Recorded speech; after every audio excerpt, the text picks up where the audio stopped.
Hey, so this video is going to be on Adolf Hitler and his religious views, as Barak Lurie describes them in his book, and my opinions on them as well. So let's get into it.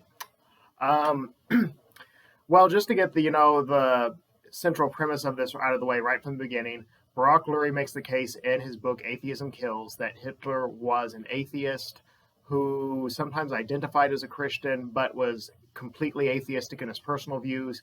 He has a collection of quotes that are meant to prove such, as well as actions by Hitler.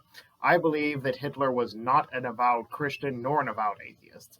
I believe that Hitler was a cultural Christian in the first half of his life, with views that it was positive for his political fortunes. And in the latter part of his life, he became somewhere between a deist or agnostic with strong Christian sympathies as well as some pagan sympathies, but not a full atheist, and nor was he at any point in his life what I would describe as a devout Christian. But now let's get into some of the cases for it. First, let's start with Barak Lurie's quotes here from his book. And these are not 100% reliable, of course, but if it's from his book, you can trust that it probably is as negative as Hitler's quotes on religion possibly could be. So here's a few of them. The religions are all alike. No matter what they call themselves, they have no future, especially for the Germans. Fascism, if it likes, may come to terms. That will not prevent me from tearing up the church. And that, Lurie claims, was made later in his life. Here's one he said that was made to a General Hermann Reinhook, if I'm pronouncing that right. I intend to stamp out Christianity, root and branch from this nation. And another one, it's been our misfortune to have the wrong religion. Why couldn't we have the religion of the Japanese who regard sacrifice for the fatherland as the higher good? Why did it have to be Christianity with its flabbiness and meekness? I can see why Hitler would think that, because the Japanese thought their emperor was a god, which is not an atheist concept. But Hitler, I bet he wished he could have called himself a god. One is either a German or a Christian. One cannot be both. And then Lurie also goes on in his book to claim that Hitler was a pantheist, was an atheist or a pantheist, but under no circumstances that he was a Christian.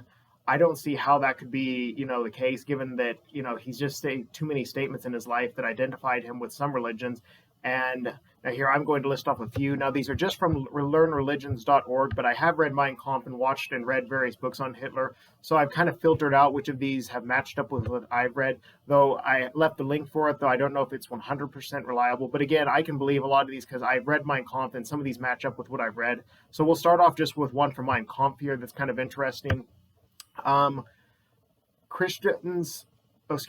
the founder of Christianity made no secret indeed of his estimation of the Jewish people. When he found it necessary, he drove those enemies of the human race out of the temple of God, because then, as always, they used religion as a means of advancing their commercial interests. But at that time, Christ was nailed to the cross for his attitude towards the Jews, whereas our modern Christians enter into a party politics, and when elections are being held, they debase themselves to beg for Jewish votes. They even enter into political intrigues with atheistic Jews against the interests of their own Christian nation. Adolf Hitler, Mein Kampf, Volume 1, Chapter 2. And then here's another one from a speech of his that he made on April 12th, 1922. My feelings as a Christian points me to my Lord and Savior as a fighter. It points me to the man who once, in loneliness, surrounded by a few followers, recognized these Jews for what they were and summoned men to fight against them, and who, God's truth, was greatest not as a sufferer, but as a fighter. In boundless love as a Christian and as a man, I read through the passage which tells us how the Lord at last rose in his might and seized the scourge to drive out the temple of the brood of vipers and adders. Today, after 2,000 years, with deepest emotion, I recognize more profoundly than ever before the fact that it was for this that he had to shed his blood upon the cross. And again, that's from learnreligions.org, quoted from different Hitler speeches and Mein Kampf. Now, one thing I found interesting from Mein Kampf that I read, and quoting Mein Kampf is hard because it's an illegal book to obtain, and so if I can't give you the exact quote for it, I'm sorry, but maybe someday I will, but that's a very hard thing to do. So when I read Mein Kampf, generally he did not reference religion very often. And when he did, it was just about its political usefulnesses, or it was just some mention about how he thought it was good for society or thought it had no real effect for society. Sometimes he showed cynicism towards it, but I don't remember any overtly religious or overtly atheistic statements in Mein Kampf. There was one that stood out to me above all else, though, and that was one reference he made about Judaism, ironically, where he said, "I don't want my hatred of the Jewish race to be confused with my respect for the Judaist religion. I believe it is positive for society and for culture, unlike the effects of the Jewish vermin." Now, that is butchered horribly, but I will someday get that exact quote for you.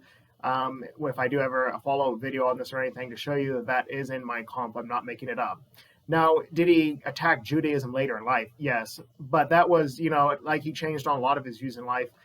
It was probably just, out of his desire to get rid of the Jewish race in its entirety, not so much a change on his views on Judaism.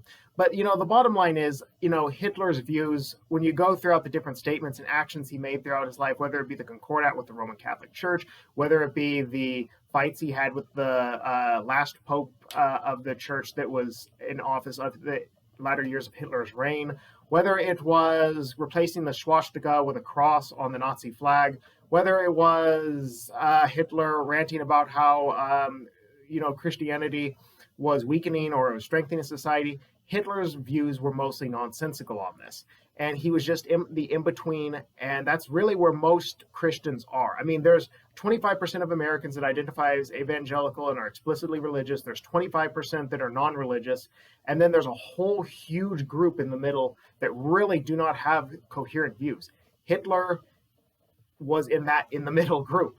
Okay, then I would know too, as someone who went from being a fundamentalist all the way from being an atheist, there was some time where I was in the middle on this, of course, my views were much more, better defined and better informed than Hitler's ever were about religion because of my religious background. But, I didn't become an atheist overnight. There was some time where I was a little bit uncertain on some things.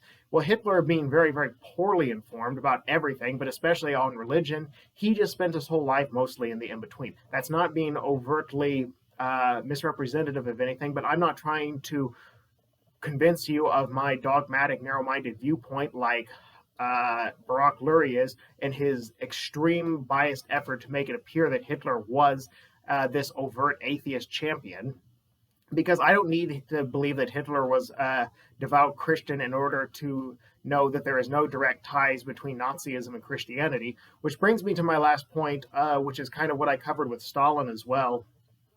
And that's it. Okay, let's just assume that Hitler, we'll be very generous to Lurie here and assume that Hitler was, as I said, an deist with strong Christian sympathies and pagan sympathies. So, that would make him at least a little bit secular for his time, though still not an atheist. I won't give him that. What actions of his were fueled specifically by his religious or lack thereof views? Was his actions of the Holocaust fueled by his anti-religious views or his religious views? No, there was no way you could make the case that either one were fueled by them. I've read Mein Kampf, like I said before, and almost all of his anti-Semitism was fueled from life experiences, as well as his goofy conspiracy theories about why the Jews lost World War I for the Germans. And, it had nothing to do with it, one way or the other. What about his extreme nationalism and his social Darwinist views that the Germans had to go in an all-out war of extermination against the Bolshevik menace of the Soviet Union, and his disdainful views of France as well, which he outlines in Mein Kampf, and that it had to be conquered because the French were intermixed blood, his disdainful views of Italians. What about all of these references, the extreme racism, the extreme nationalism? Does this tie into Christianity or atheism? No, it doesn't. There's no way you can tie any of that directly to Christianity, because Christianity, while there are nationalists and racists that are Christians and nationalists and racists that are atheists, neither of these ideologies directly tie to any of these actions, just like I mentioned with Stalin with his actions, such as, his treatment of his soldiers and the German soldiers that were POWs in World War II. There's no way to tie that to his atheist views. That's just Stalin being Stalin, just like most of this is just Hitler being a psychopath, So there's really, the overall point that I'm trying to make more than anything else here, above all else, is that there is no way to tie the sinister and insane things that Hitler did throughout his life to his religious views. And, anyone who's trying to convince you otherwise, be they atheist or Christian, is probably trying to bend the truth to fit their narrow viewpoints. Because, you can't go from being, a Christian to, taking that I believe in Jesus as the Son of God, and then instantly take that overnight to we must exterminate the Jews, we must, conquer all the world in my nation. Even if you went to a church that had some nationalist views, I've never even seen any of my, even the most nationalist and most zealous, Christian nationalists, I've never heard ones advocating for things like what Hitler did. And amongst atheists, even if you believe that atheism is by nature godless and it leads to just nihilism, it leads to a complete lack of morality or nihilism that is completely empty, there's just no way you can go from the kind of psychopathic cruelty that Hitler had and lack of regard for life. Like when you read in Mein Kampf about how he didn't care about his fellow soldiers who were dying in the hospitals in World War I, and he wished that they would all be taken out and sacrificed because their lives were meaningless. That's derived from just complete mental illness and some weird traits that Hitler had that I don't even know how to define.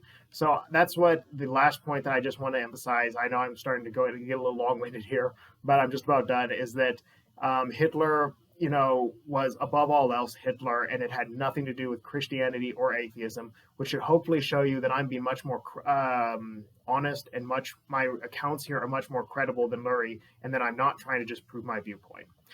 But if you feel differently, feel free to say so in the comment section below.